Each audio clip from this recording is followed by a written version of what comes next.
اے نبی، یہ کتاب جو تم پر نازل ہوئی ہے اس سے تمہیں تنگ دل نہیں ہونا چاہیے۔ یہ نازل اس لیے ہوئی ہے کہ تم اس کے ذریعے سے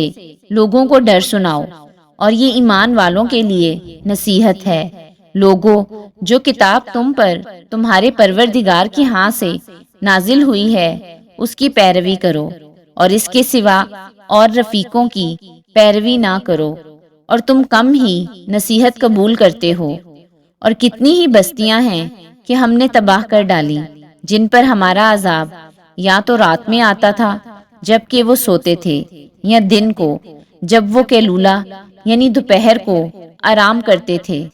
تو جس وقت ان پر عذاب آتا تھا ان کے منہ سے یہی نکلتا تھا کہ ہائے، ہم اپنے اوپر ظلم کرتے رہے۔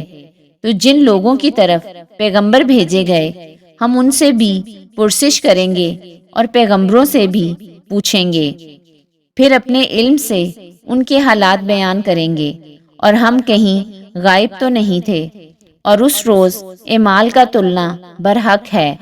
تو جن لوگوں کی تولیں بھاری ہوں گی وہ تو کامیاب ہیں، اور جن کی تولیں ہلکی ہوں گی تو یہی لوگ ہیں جنہوں نے اپنے آپ کو خسارے میں ڈالا، اس لیے کہ ہماری آیتوں کے بارے میں بے انصافی کرتے تھے۔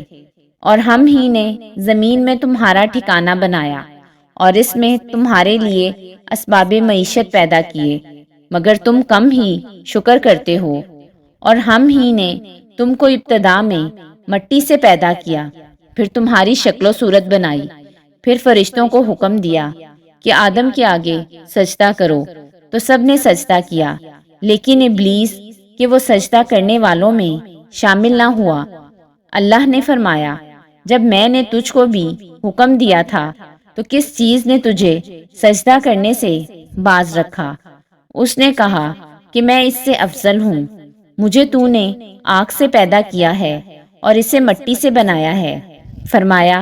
تو بہشت سے اتر جا،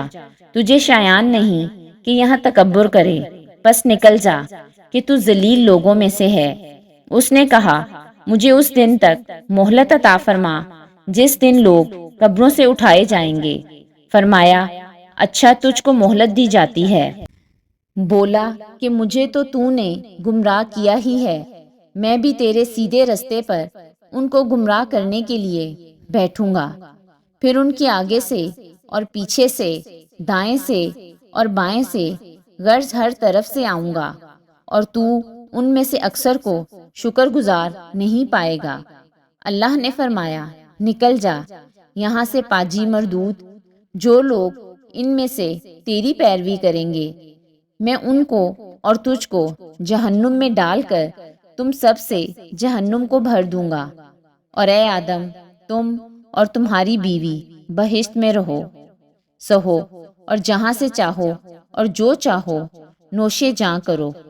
مگر اس درخت کے پاس نہ جانا ورنہ گناہ گار ہو جاؤ گے۔ تو شیطان دونوں کو بہکانے لگا تاکہ ان کی شرم گاہیں جو ان سے پوشیدہ تھیں ان پر کھول دے، اور کہنے لگا